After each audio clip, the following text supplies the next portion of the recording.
channel on YouTube, and we are going live in 3, 2. Hold on. I got my notes. I got to pull them back up. Hold on.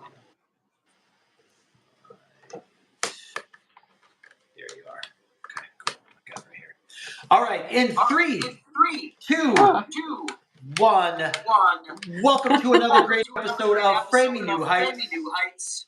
My name is Michael Hicks. I am your host today, and I'm super excited.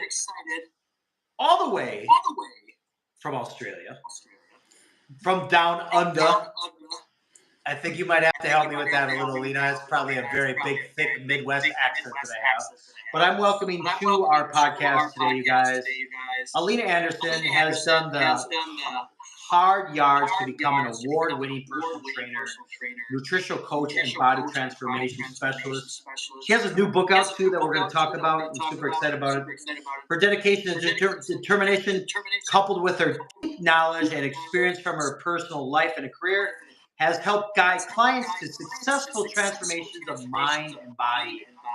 It's my delight and privilege to be able to share, and these are the words from Alina. It's my delight and privilege to be able to share these lessons and mindset strategies to help hundreds of people over more than 20 years in the fitness industry, first as an athlete, then over the last 16 years as a qualified personal trainer, and now the author of her own book. Please welcome to the podcast today, all the way from the Sunshine Coast, Queensland, Australia, Alina Anderson. Hi, Alina. Hey, how are you?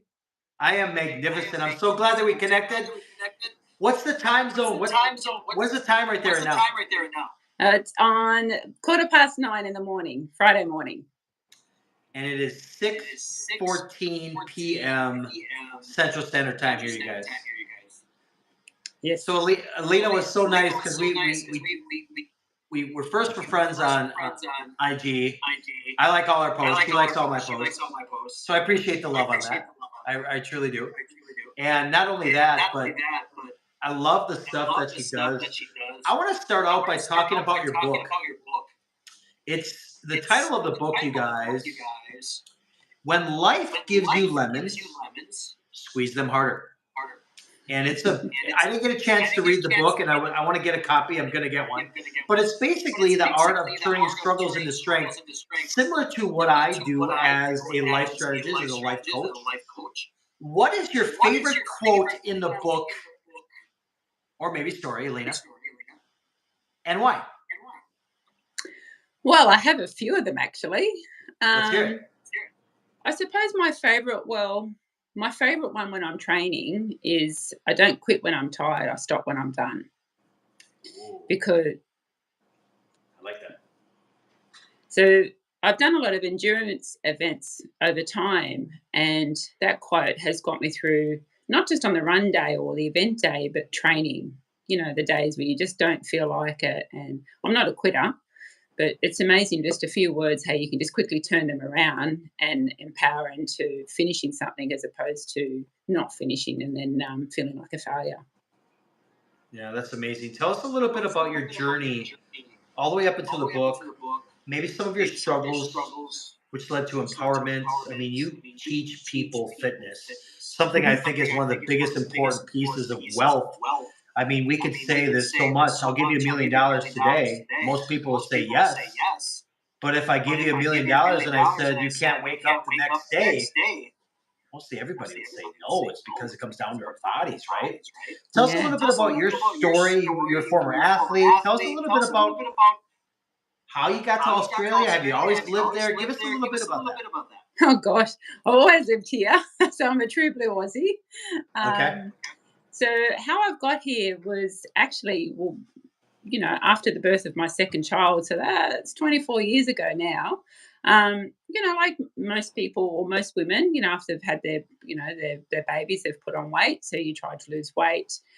I've always sort of looked after myself, but, I sort of fell into the fitness industry because, we moved away from Sydney. We're in a country town, and we had the opportunity to join a gym and just to start exercising. And so I fell in love with don't know, the feeling of exercising plus, meeting new people. And obviously there was mothers and, with children around the same age.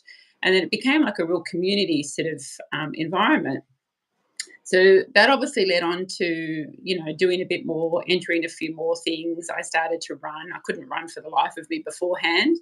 And then I just sort of started, developing, different goals. I was always sort of encouraged about talking about what's your next goal.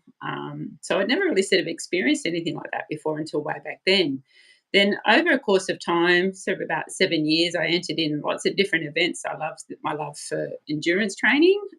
I found I was built for distance, not speed. Which is great because someone has to admire, all the scenery. I always say if you go too fast, you don't take it in. I like it. I like that. So then, after probably about 7 or 8 years of that, unfortunately, I went through a really terrible divorce. And then I actually found when I was going through the divorce, because it was so unexpected and just completely life changing, I discovered I had the tools that I'd acquired over my 7 years of training and competing in lots of different events. I'd already had the tools to get me through what I needed to get through. Somehow I just had to try and find a way to adjust it so it sort of suited my circumstances, because if you talk to me way back then about just getting through the day, that was way too long. It was hour by hour. Yeah, so that's I've just collated all my experience over the years, and a lot of people that do know me have always said, I don't know how you get through things, and oh my God, you're such an inspiration, or for lots of different reasons. And I've always shared my journey with them, and that's always sort of which led me to becoming a personal trainer. So I do say in my book about the story how I became a personal trainer. So and that's quite interesting because it was something didn't expect. So who was my coach way back then, and she's still a great friend today. They were opening up their own specialised studio, and she asked me to come along and join them. And I said, I can help you. I can talk to people, and I loved encouraging other women and other people, to get out there and just give it a go. And she said, no, I want you to become a trainer. I want you to go down to Sydney, get certified. I want you to come back and join us. And I said, me? No way, I can't do that. She said, why not? You know what my immediate answer to that was I'm not good enough. And she said, oh my God, you are far from that. I said, oh God, no, I'm not that. And she said, no, people, relate to other people, who have experienced, life and, different challenges. People will never care about what, it's always how you make them feel. And the best thing that you can connect to is someone who has walked in your shoes, someone who can relate to it. And I also obviously knew that from being a parent that, you can, if I had a trainer that never had children, for instance, they just wouldn't understand my body. So I completely understood. So I went, oh, okay. So I gave it a go. And then I went down to Sydney. It was full time. I won't bore you with all the details, but I came back not only qualified, but I was actually awarded the champion trainer. So I was hand selected out of everybody. And I remember saying at the start to my friend that, oh gosh, they only say that 1 out of 2 people are really going to make it in the industry. She said, you're going to be that 1 or 2. I went, I'm like the second oldest there. I think I was 37. And she said, no, you'll be the one. Anyway, so fast forward all my certification, right at the end on the last day, that's when I was awarded the champion trainer. That's a beautiful notation there, Alina, and thank you so much for sharing that. So it sounded like you had some self-doubt in yourself. Oh, gosh, yeah. So how do you show that with your personal training? Because you exemplify probably what you were in the past. Like, you're the ideal coach you wanted to have in the past. So I'm certain that many of these clients that you bring on, by the way, you guys, I'm going to give you the visual here. She works out in paradise. I think it's where Chris Hemsworth works out. Not going to lie. I love that guy, by the way. Did you ever meet him? I have. Yes, tell us the story about that, because I actually, some of his trainers online I use for myself. Right. Yeah. Well, tell us about that. Okay, so the story was many years ago. You'll laugh at it. Well, Aussies will laugh at this anyway. So I was back in my country town. So I've lived up here in Noosa now for about 13 years. But prior to that, I was in a little country town in New South Wales on the coast.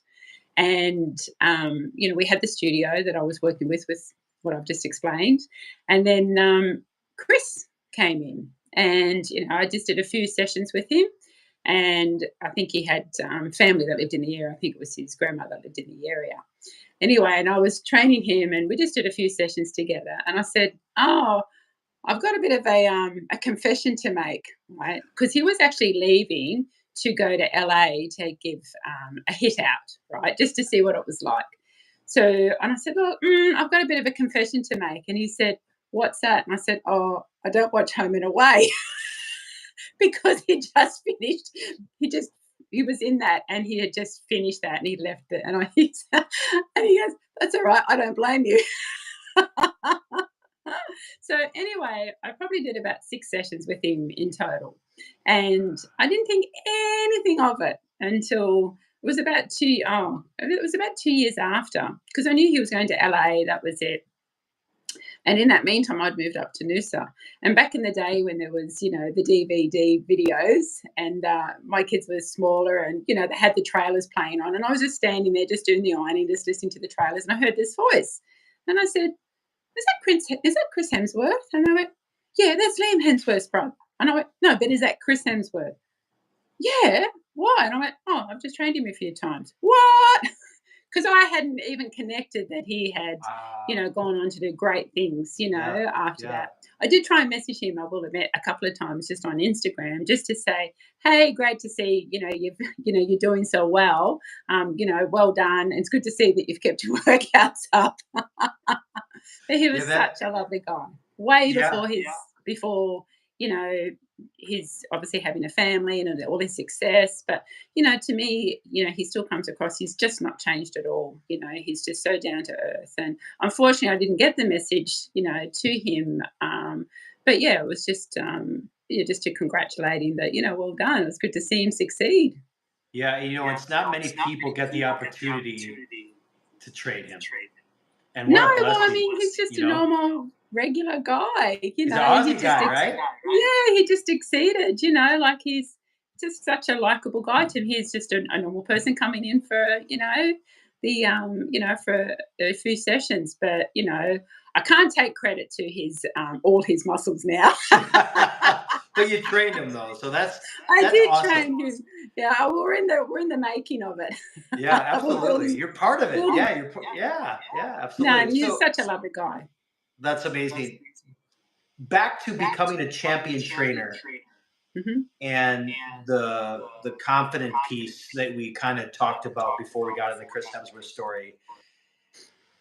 Do you see images of people that come to you, Alina, that were you, right? Didn't have the self confidence, didn't believe they Oh should have yeah. been there. They're like, oh my gosh, I'm on this journey, I'm so far behind. What do you say to individuals or someone that's maybe picking up this podcast and they're on starting that fitness journey and they're scared, they don't know where to go to? What do you tell them? Well, to start off, it's to connect with someone who understands, with them. Obviously having someone that can really relate to, how you're feeling and your situation really helps, because there's no point talking to anyone or working with anyone who can't connect with you. So, you need someone who can really understand your struggles. So, what I sort of say to them is well, I talk about their goals first, and help narrow things down. It's a bit of a natural process that happens. I don't have like a whole like set thing that I lay out.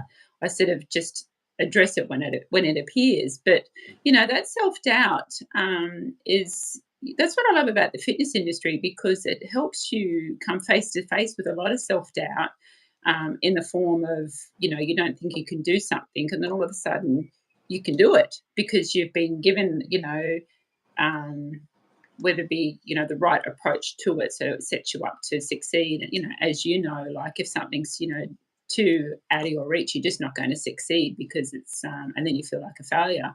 But if you set little things along the way where things can be achieved, and it could be in the forms of, as oh, I didn't know I could do, that weight, or, I didn't know I could actually run like that, or I didn't know I could do a push up, whatever the case would be, Yeah. all of a sudden, they're just so chuffed, that they could do that. And, they start to change, and it's like a whole veil that's lifted from them. And we just build from there. You talk a lot. Well, in your bio, it talked a little bit about shifting mindset. That's a big thing that I prescribe to my clients, and it's amazing how if just you tweak just a few words of what you say, what you digest, what you write. Can you maybe share with the audience a little bit about what you share to your clients when maybe they want to quit, right? They come to you and they're like, Alina, hey, this is great. What do you say to them? How do you overcome that mindset shift like you talk about? Well, first of all, I look at them. I, tell them, look at what you can do, not what you can't. So just I focus it, on, I just get rid of all the noise and just go, yeah, that's all there. That's just all chitter chatter. So we're just going to focus now on what you can do, and let's just break it down into smaller chunks. So, slowly by slowly, it's like, looking at a big staircase. There's no point looking at it and being totally overwhelmed, thinking, how in the hell are you going to get up there? You look at it and you go, yep, okay, down, and just take the first little steps. If you have to sit and rest for a while on, a few of the steps, so be it. But each little step forward is this, is progress.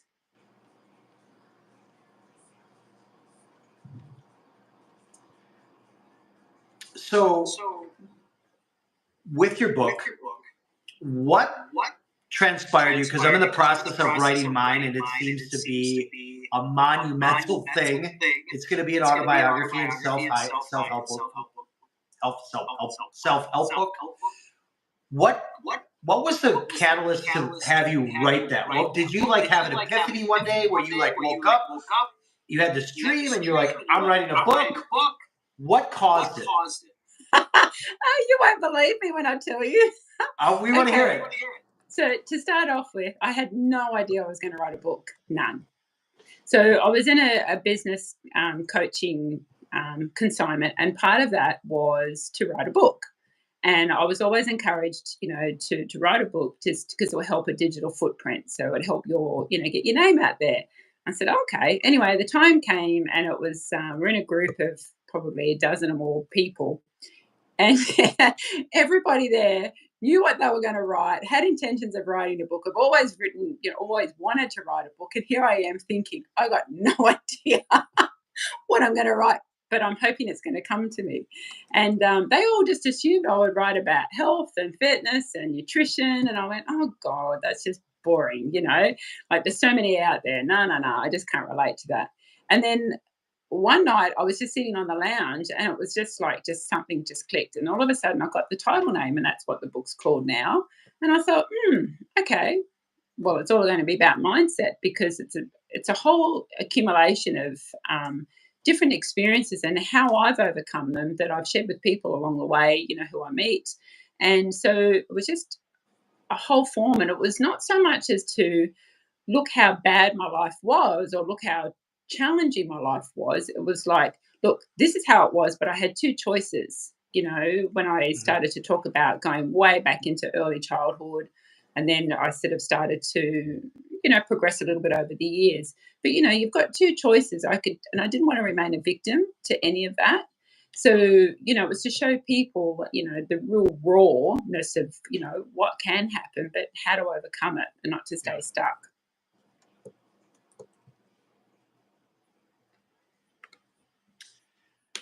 Brilliant. Thank you so much for sharing that with us, Alina. So you have your own business, your own personal training company. Mm-hmm. And let me just paint the picture for everybody. I kind of started it earlier, and then I got super excited because you had trained Chris Hemsworth, which is amazing. But we got to know more about you. But you guys, where Alina trains is like paradise. If you guys, and I'll make sure all of our clients, or our listeners rather, I will get all your socials and stuff before the end of the podcast. I'll put it in the description. But you guys got to check out where she has her clients working out there. What body of water is that? If you can explain it to us Americans what that is. But she's like by the beach. She's got her clients doing burpees in the water. They're swimming out to the sharks. No, I'm just kidding. She didn't do that. Share No, that with swim us a away. little bit. Yeah.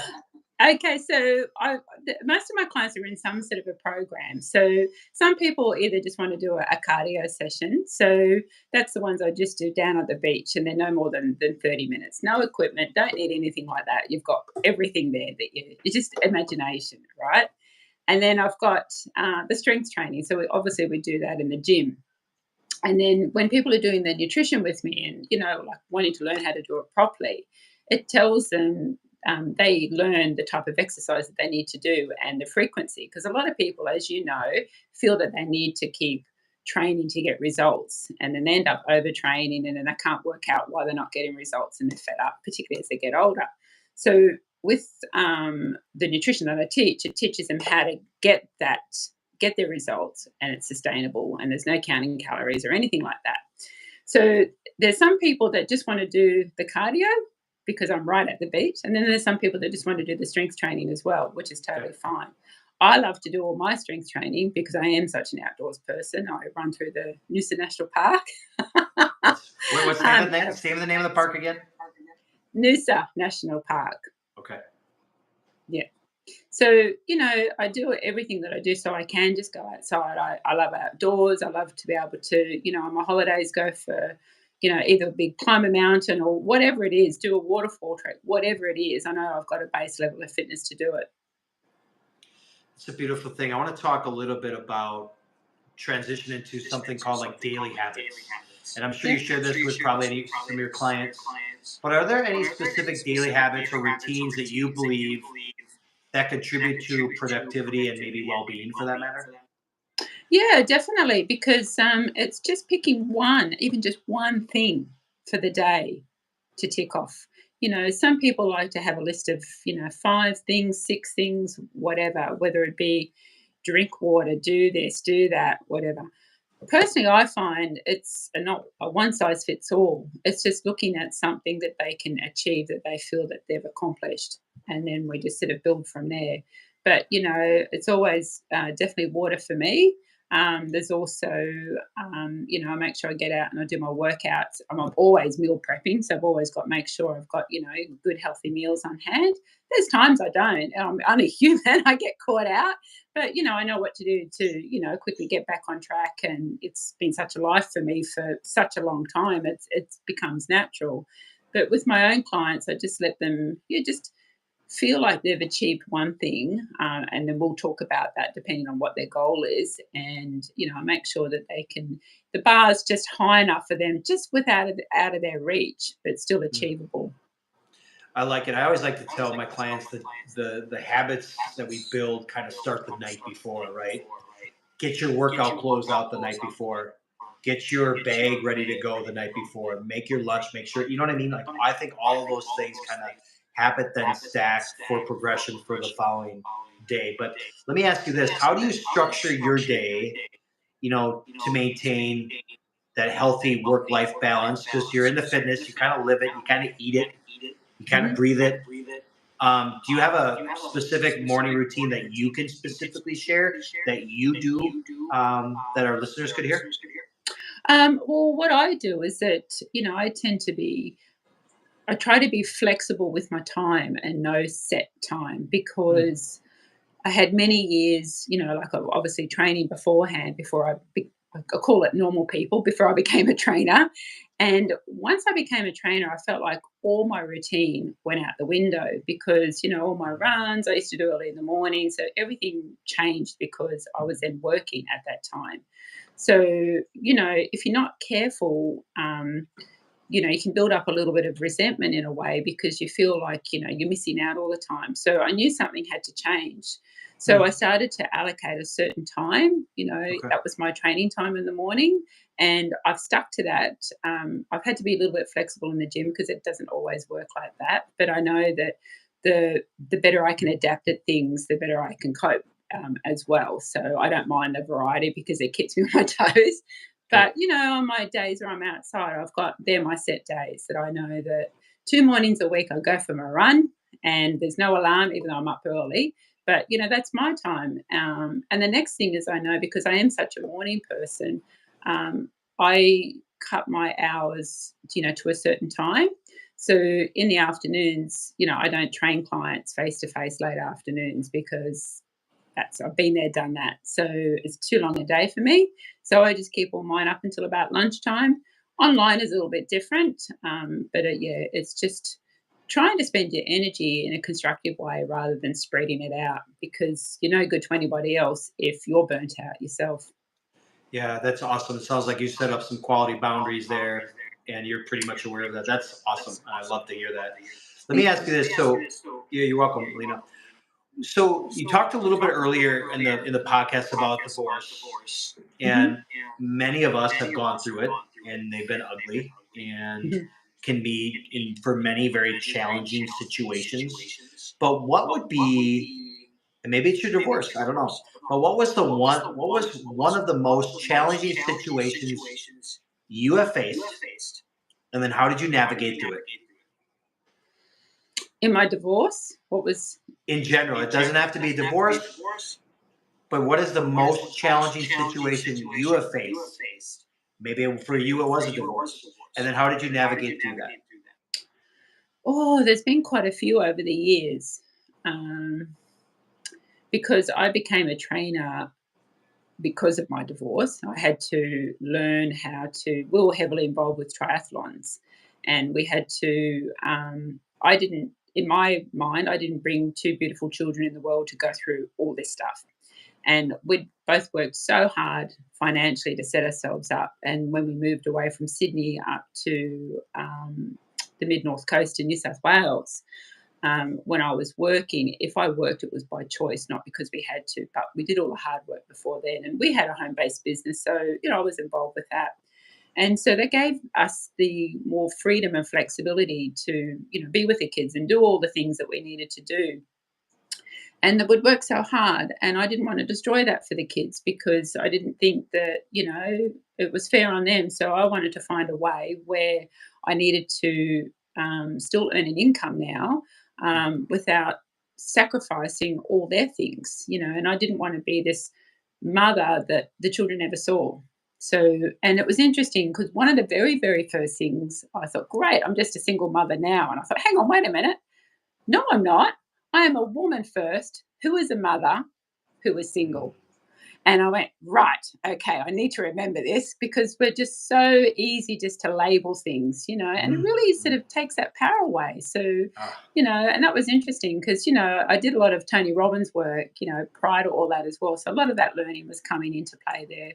So the difficulties I'd had would be because my husband had an affair and it was okay. with a friend of the family. And when it came to, I was lucky that she wasn't really maternal. So, because, my family was everything. I had such a dysfunctional life growing up, which I share in the book. So, I couldn't control that growing up, but I could control my own family unit. So, when that became shattered, everything was just destroyed. And I had to look for a way to rebuild. And my family was first, then my home. And I was finding everything was all changing. So, when I think one of the most trickiest times is when the kids in the small country town, they weren't with me this particular week. It was with the very first time, and I saw them in the street with the other woman. And I've gone, "Oh my god, they are my kids," like, it was like Sure. knife through the heart straight away Yeah. because, it was out of my control, and I just couldn't understand life. I couldn't understand why this was happening because I knew she wasn't A, maternal, B, it shouldn't be happening, and then my children, I just wanted to go over there and just rip them and come back, and that would probably be one of the hardest things I've Mm. ever had to come across to try and remain dignified, because also I was also concerned about my attitude in front of the kids as well. That was the biggest thing. As much as I really wanted to cry and react, I knew that I couldn't. I had to sort of, go about it the right way, Yeah. for the sake of them. I mean, I get it. I totally get it coming from a divorce side as well. Would you say that kind of shaped and defined resilience and determination in maybe accomplishing or pursuing your goals in your life? Would you say that that was the reason? Oh, absolutely. There were so many of those situations that I was just confronted with. It was like I used to say, my mum's passed now, but I used to say to my mum, I had lots of talks with her at the time. I said, Mum, it just feels like something, it's like the universe has stepped in and I'm meant to be somewhere else. Mm, Because right now I'm on this conveyor belt. I can stamp and stomp my feet as much as I like. The only thing I'm going to do is burn out. But I just feel like this thing is moving forward. So I felt like I would be given a little bit to deal with, and for I'd deal with sure. that, get over it, and like, oh, have some more. Wow, So, that's and it took a lot of belief, because not so long self belief. Oh, well, see, not long before my divorce, I entered it in a body competition, Okay, and that that's a lot of commitment. And huge. if anything, that's all mindset, Mm, And I had a mhm. whole year of training. I had a whole year of looking in that mirror of not seeing, changes or whatever it is, when you don't feel like training, you've got to. I learned so much in that time, and I didn't care, on the day, everyone was a winner and I'm so glad my coach encouraged me to do that because she said, when she first suggested, we're talking about goals once again. And, the first thing that she said was, said that. And I said, oh, I can't do that. I'm not good for that. And so I said, I'll do the training, but there's no way I'll get up there. She said, no, you need to get up there because that's what makes it real. Everyone can sit in the audience and clap and do all that thing, but there's a big difference between the people sitting and clapping and the people up on stage. So I said, rightio. She said, and it makes it real. So we we picked a date, an Okay. event that was a couple of hours drive from where I lived. And I went, right. So it was nearly 9, 10 months away. But mind you, I'd had quite a few years of strength training behind me then. And then just watching myself grow in that. And that's when I realized when I finished that, it was probably about 4 or 5 months after that's when the divorce happened. And that's when I realized I'd had acquired so much mental strength, Mm, of trying to face these challenges to try and overcome them. Because one thing I wanted to really touch on is that when both my parents have passed now, but my mum growing up was really bitter towards my dad, and always used to put him down, and it always used to make me feel really awful and uncomfortable, yeah. particularly as because I had a good relationship with my dad a bit later when I was allowed to see him, and I knew he wasn't like that person. And anyway, I found out the story much, much later. But as a child growing up, I didn't want my children to feel those same feelings. So Mm. I was really careful that, I didn't inject my hatred or my poison, onto them. Eventually it'll all come out in the wash anyway. So once again, you had to rise your head. Well, that's an interesting way that you said it. It comes out in the wash anyway. Explain what you mean by that. That's an interesting comment that you made. Yeah, well, eventually, like, I mean, as much as, children, they're like little sponges. They just want to make their parents happy. They Mhm, see mhm. through their eyes so differently. And it doesn't matter what you do or what you say, you can put the other person down or for whatever it is. At the end of the day, um, they'll end up making up their own mind as they get older. And I remember my dad saying to me eventually, he said, Lean, don't worry about things because you've given him a cancer stick. I said, what do you mean? And he said, he's going to have to live with that forever. And, just let the kids go, let them react with their dad and do whatever they want to do. Let that relationship just develop naturally because when it will be a matter of time, just how he is generally, that will come out, and the kids will be able to see things for themselves. Mm. So, and that's how it was when they were growing up because they saw lots of things. I mean, they knew the truth, what was going on, as best to their understanding. But they've actually got a really good relationship with them now. But they also know what's going on. But at the end of the day, it's still their dad. Yep, yep. Yeah. No, So I get that. I totally get that. You just kind of got to let that unfold. And sometimes it's really hard to kind of swallow, I guess, your pride or your ego, even at times when those scenarios happen, because I get it. And I still have to deal with it. I've got a 9-year-old myself, and, I have my daughter 50-50. So I see some things I got to be very mindful of what I say, right? Because what you Yes. say and what you do, then they see that, So yeah, I Yeah, get it. and they take that on I, because, and they shouldn't have to. no, because they feel it could be their fault, or it's, 100%. for, whatever reason. And it's interesting now. My son is 24 and my daughter's 26, and they've just had a Okay. birthday each. And I know I can say this. He's never said it to me directly, but my ex, I know that he regrets, whatever it is that he's done. I know that he's Sure. regret, because life for him has not been the same. Nor life for me hasn't been for the same either. We're both family oriented people.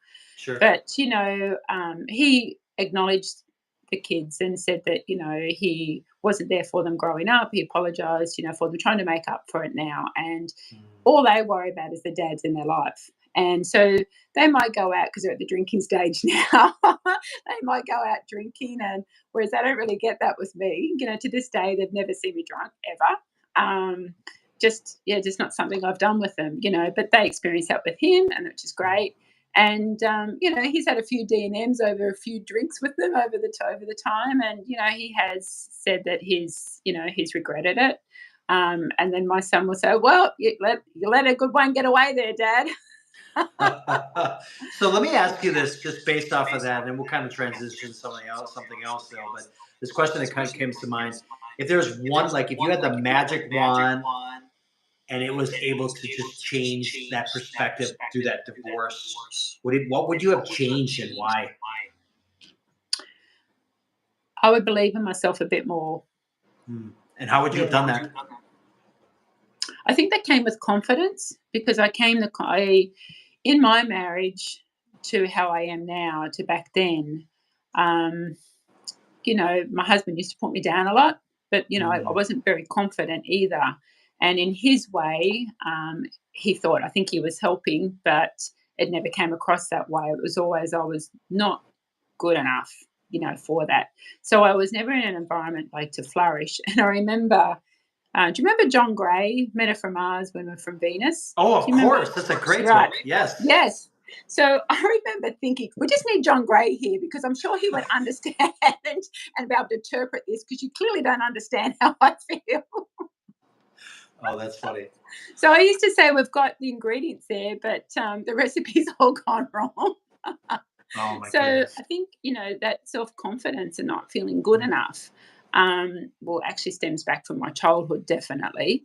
And, like my husband wasn't to blame for that, but I wasn't in a situation where I could grow either. It was always, if we wanted to try something, oh, don't be silly, But yeah, I think it sort of more stems back from childhood more than anything. Yeah, a lot of our events stem from a traumatic bringing up of Yeah. a child. Yeah, absolutely. And then we don't know how to unfold them or diagnose them. And then we all of a sudden we're just lashing out, Emotionally abusing someone else, mentally abusing someone else else. when we're the problem, right? Mm. Right? Yeah, no, that's well said, and I appreciate you saying that. I want to transition to kind of something a little bit fun because we got a little serious there, but I Yeah. appreciate that. Let's talk a little bit about this is my category. I call it the bucket list. What are some items on your bucket list that you are most excited about accomplishing? Okay, so the first one I can tell you straight now is it's a run in Italy. Okay, not the bull run. Is that bull run? What is that? What do they call that thing? That's a Spanish one, isn't it? Oh, you're right. I don't know the name. I just know it's a different country. Totally off. No, totally not there. No, definitely not. I don't think I could run that fast. Yeah, okay. That's funny. So it was a run that I started to train for. I had entered just before COVID, and had organised a plane ticket, got everything all organised. The training was there, and then the run was in May. So in the March, that's when it was all cancelled, and that's when everything all just changed for everybody, as you know. Yep. But on that day, during that time, I still did my training, still kept all that going. So, I had something to aim for. It was a different location, okay, but I wasn't going to be defeated. So I still kept the training, and it worked out a way where I would have still race day, but in my area, and would make it as hard as possible. So this little run, I wouldn't say little, No. it's small as in distance, but it's the hills are like this, and it's in the back of it's on the Malfi coast, but it's in the back of the hills. So the scenery is Okay. just amazing. So Oh, wow. I'm not the greatest up hills. I'm better on the flat and the down. So I would walk the hills and run the flats and downs, but. Yeah, I was just like, that was just one thing, like I've paid hundreds of dollars for different events, for trails and that in here. And this, I think, was about 50 Australian dollars, which was nothing, or 30 Australian dollars, whatever it was absolutely nothing. Mind you, you had to sign a waiver if you fell off a cliff. It's your own responsibility. They're like, we're not getting you. So anyway, so that's on my still to-do list. Yeah, I've always wanted to go. So, how many miles was that? I don't know in miles. The one I picked was about 17 Ks. So you had like a 30K and a 50K. Normally I would do 50Ks here, and they're my ones, but they're 50s of hills. It's not a 50 flat. It's gotcha. It's like the harder the better.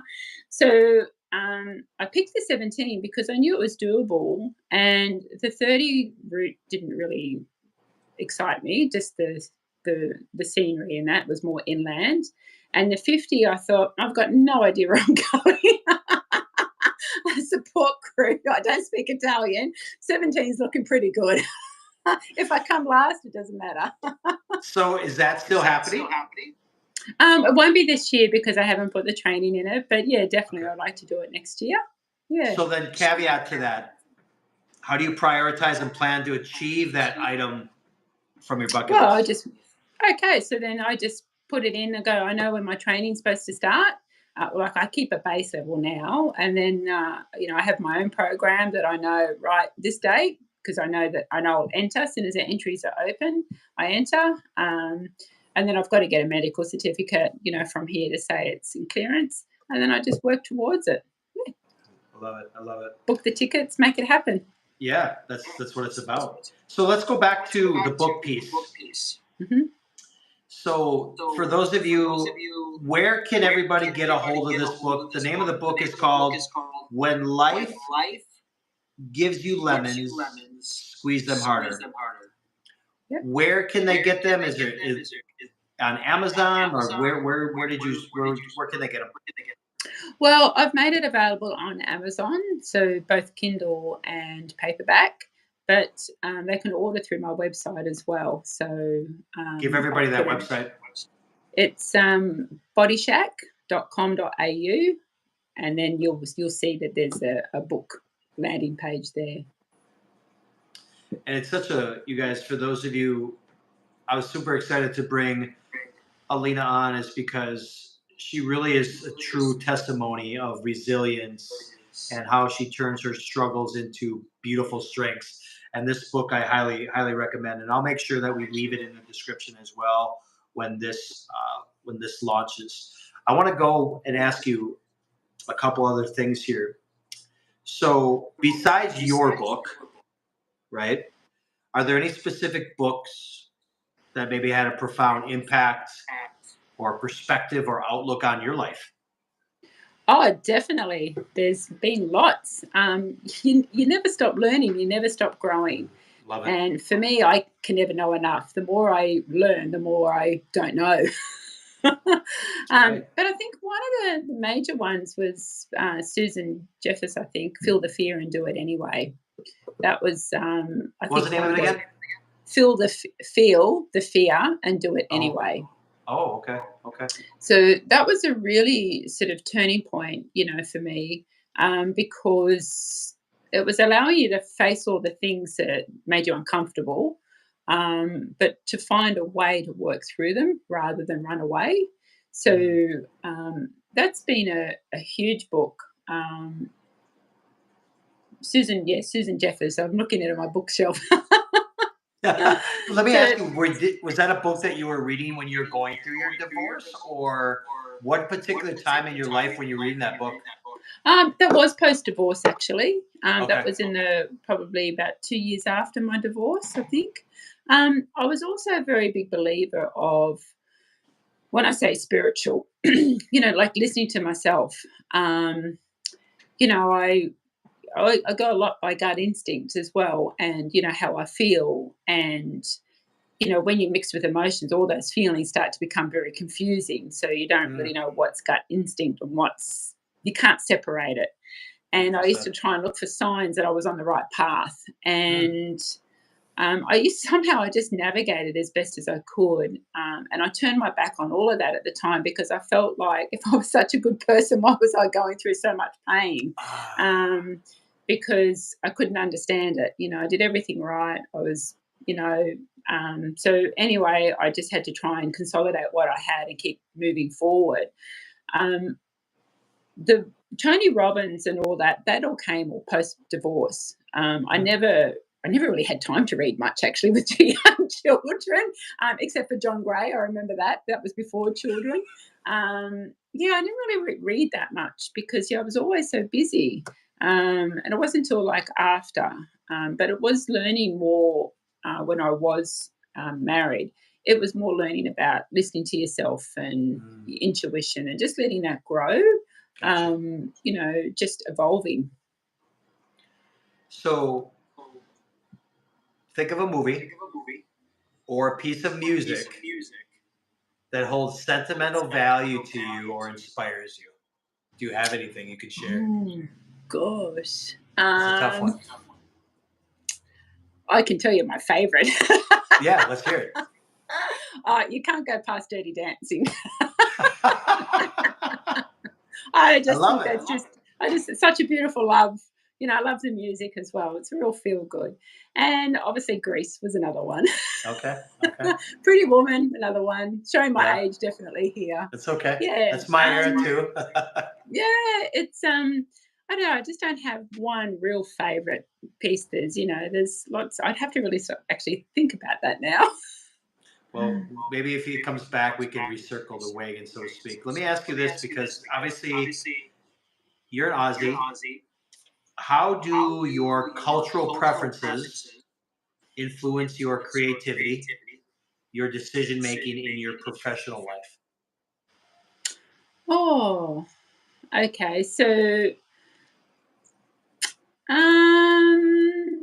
well, okay. So, being up here in Queensland, so North Coast, it has been raining a lot lately, but it's warm weather, it's outside, everything is all outdoors. So the culture here is all being outside, so everything is sort of resonates about including that in your life all the time. You create a bit of a bubble, actually. And it's not until that you kind of step away from and go and visit, it could be Melbourne or wherever the case would be. And it's different because, the mornings start a little bit darker because, the sun doesn't come up as early. People's lives are different because they're so used to that. So they tend to stay up later at night. Whereas, bam, 5 a.m., you're up here, but then you're also in bed by 6 or by, say, 7 p.m. So everything is geared towards the weather where I live, which is fantastic. So, I hope that answers the question. No, it does. It does. So I'm assuming then the weather is like, what's the temperature right now? It's about Not 27. Celsius. What's Fahrenheit? What'd that be? Fahrenheit, I don't know. Is that 60s? I think that's 60s. I don't know. It's about, I don't know. I've got no idea. Okay, yeah. See, us Americans, we don't know. We do things backwards sometimes. We really, really do.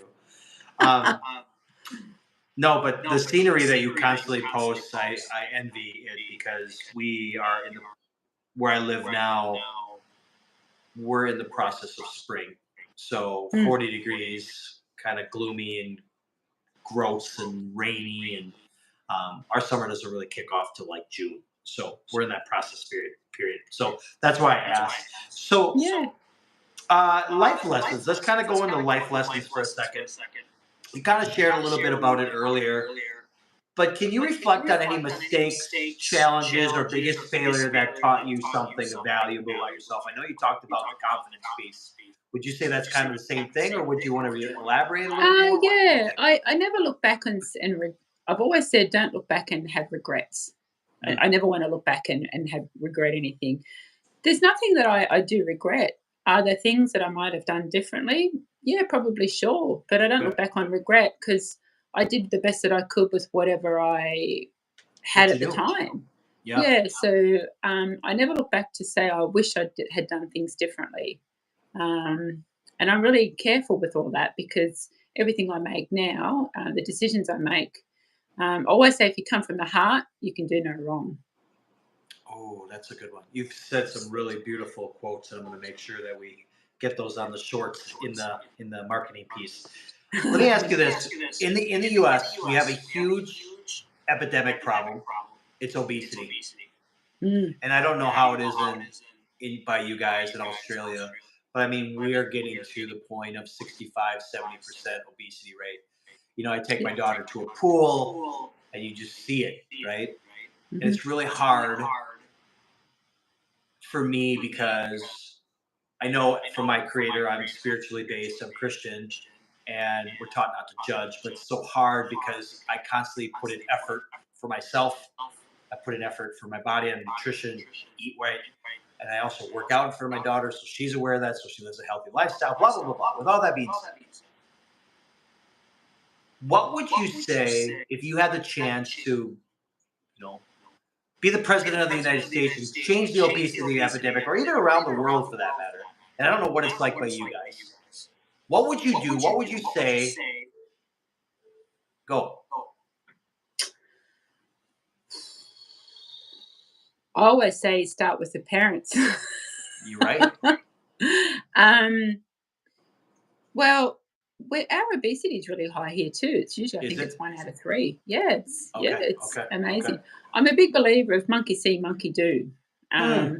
When my kids were growing up, and it was interesting because doing triathlons, for instance, they were always brought up with, well, there's good food and there's sometimes food. It was never good or bad.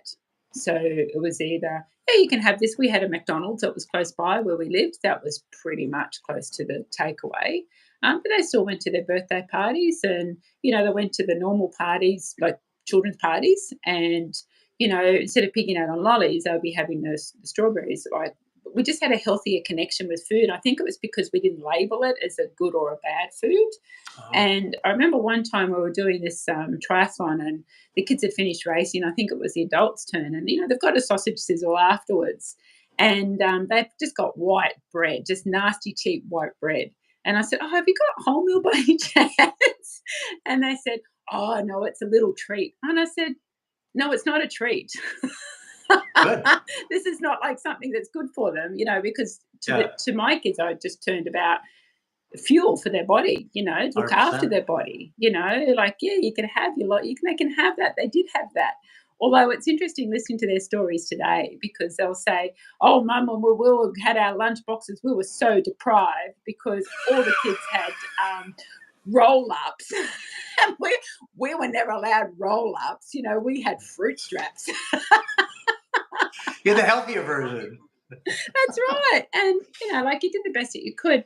But I look at it now, because it amazes me. And you can't just say stop because it's people are really short on time and they've become lazy and they've forgotten how to put a few basic ingredients together. So I'm not sure what you guys have got there, but here, and there'll be something similar. We've got, say, HelloFresh, which is, a box of, and they just have to cook it. And I think there is no different to you going down and cooking it. It's just because it's there, that thought process is gone. And, people are just so disorganized, with their time and their priority shift. That's it. I don't think it's the fact that they don't have enough time. I think it's they No. don't know how to manage their time effectively, right? Because that's the biggest thing. Because I'm sure you say this because if that's one of the biggest things. Well, how much time do you have to watch Netflix? That's it. Let me see how many hours you put on scrolling on your phone. That's it. Yep. And how can you say you don't have time? Yes. You choose not to have time. You choose to spend your time differently. 100%. Yep. 100%. Yeah. I say that with when I'm working with the nutrition, obviously I listen to them what they have and what they do, and we go through that. But when we get to the point, and because I'll say it's a typical thing, what do you have for breakfast? Or first of all, what time do you wake up? No, it's Sammy. What time do you have breakfast? Nothing really. I'll grab a coffee on the way out. Okay, so morning tea or whatever you want to call it. I might just grab a piece of fruit. I'm not sure. Lunch. I don't know. Usually I'll try and be healthy, like a chicken and some salad. Okay, that's great. Afternoon tea. Well, that's where I get the munchies and I get, the chocolate I'll start or the sweet tooth, or they'll start grazing from then on. Dinner, or normally there's a bottle of wine while they're cooking their dinner. That's part of the thing. Or, they'll have that, or they'll keep grazing until dinner, like I said. But it's because they're so hungry, and then they really fuel up over night time, and then they sit aimlessly in front of the TV because that's just the way of unwinding. Then the kids, depending on their age group, the kids, might go to bed. So that's their time to themselves then. And that's when they spend their time, like I said, scrolling, whatever it is, till about 10:30. So they get up and then they're really tired. They can't function. They haven't got, they're out the door, they're out, and they're just going to repeat the cycle. So I've always said to them, look, what we need to do is address what you're doing the night before. So from a nutrition point, I give them a few examples. And so that will help set up their day, the next day. And I just try and get them to just shift their habits. Because really, it's all about the habits. Nutrition's never about the food. It's the habits that we keep. And we can't just say, oh, we've all got the same time. We've got the same 24 hours. Yeah, we do. But how we spend that and what we see is important. People say, I don't have time to do that in the morning. Well, why don't you get up 15 minutes earlier every morning? Or go to bed. Go to bed 15 minutes earlier. And they go, oh, I can't. I'm too tired. Okay, what time do you go to bed? Right, here's your problem. 100%. I love it. Yeah. Hey, it's a few more questions here before we wrap up on the hour here, Alina. Because you're in the fitness industry, and I know in the United States, we have got the most gyms in the United States, but most of them fail. What are the main challenges facing your industry, and how do you navigate through them? I think the main things is accountability, because people have got all good intentions of doing something and making changes. They don't have something or somebody to help them through the process. So that's the biggest thing. And I've always said with my clients, you don't need me forever, as much as I'd like to be your friend. But you need to work with a coach to help you get over those hurdles, to help show you the way. Because once you're there, because I've never met anyone to this day in all my 16 years of working for myself full time. I've never met anyone that says, geez, I regret that transformation. Well said. And if anything, they'd wish they'd started sooner. 100%. So, and I think accountability is huge, just being, having that someone there in your team, but, obviously something that they can achieve, because they've got all these good intentions. And then, the gym is packed, and then, but, they think that, as definitely, they all think that, more is better. No, that's beautifully said. And I appreciate that, Alina. So a couple things here before we wrap up today. What makes Alina unique over the millions and I don't even know. I think is there 9 billion people, trillion people in the world? I don't even know. But there's an exponential amount of people. What makes you unique over anyone else? Why should people come to your gym and in Australia and work with you? Tell everybody why. What's your why? Oh, my why is just that, well, obviously I want to help people, overcome all those struggles, particularly all the ones I've faced with. I know what it's like, but also I speak from the heart, I don't, we live in such a society of, to me, there's a lot of fakeness and a lot of, particularly in the female industry. So I'm really careful that I project a normal image that that women want to relate to, because they see all everything's plastic out there, and they can't relate to it. So I'm really big on a role model where, I'll share my my struggles, but I'll also, talk to them and, like down to earth about, from the heart, like how to overcome things. And I don't know, it's a real nurture and support. It's more about connection more than anything because, we can all do a squat, but how we do the squat, that's the key. So, and it's learning to, I don't know, it's the training is just it's a physical thing. It's more of the emotional, mental, spiritual connection that you get on the way. And you can't get from A to C without hitting B first. But 100%. until those people have experienced it, as they can't relate to it because they're not connected to it yet. I love it. So as their journey progresses, I'm a big believer of looking back. Like I don't say look back, you get a sore neck, but I say look back to see how far you've come. Because I'll say remember this day because you're going to look back on this. I know you don't believe me now, but you will. I can guarantee everything we'll do, you'll be able to look back and go, wow, I can't believe I did that. Yeah, and I always like to use the analogy of you're driving in a vehicle. You have the front mirror, the front window to look out of. That's huge, right? Because that's in front of us, right? And then you've got the rear mirror. It's very small for a reason, and it's exactly the reason why we should look back, especially with our lives. You know what I mean? Yeah. For those small moments of seeing how far we've progressed. Because truly, I'll tell you this really quick before we get to the end. It's like I had reels and posts and stuff. And I look back a year ago and I'm like, oh my gosh, I'm utterly embarrassed. Like, look how much I've changed. It's crazy. So as we're concluding today, I just sincerely want to just say thank you so much for joining us today. And is there anything else you would like to add or any final thoughts you'd like to share with our audience before we conclude today? Yeah, definitely. I always think that don't be defeated. Don't be defeated by a challenge that comes in your way. Look for another way. So many people are stopped by something happening to them that doesn't allow them to get to where they need to be. But find another way. Look for other ways, or always look for opportunities to find another way. Yeah, look, there is times that you just can't physically do things. I'm just talking like generally, because one of my biggest sayings, if Muhammad can't get to the mountain, you bring the mountain to Muhammad. You find a way. Don't spend all that energy saying you can't. Look for a way that you can, because when you shift your focus, things will start to open up because you're finding ways. When you keep saying you can't, you're closed off. You're not open to any other possibilities. So mindset again. Yeah, it's beautiful.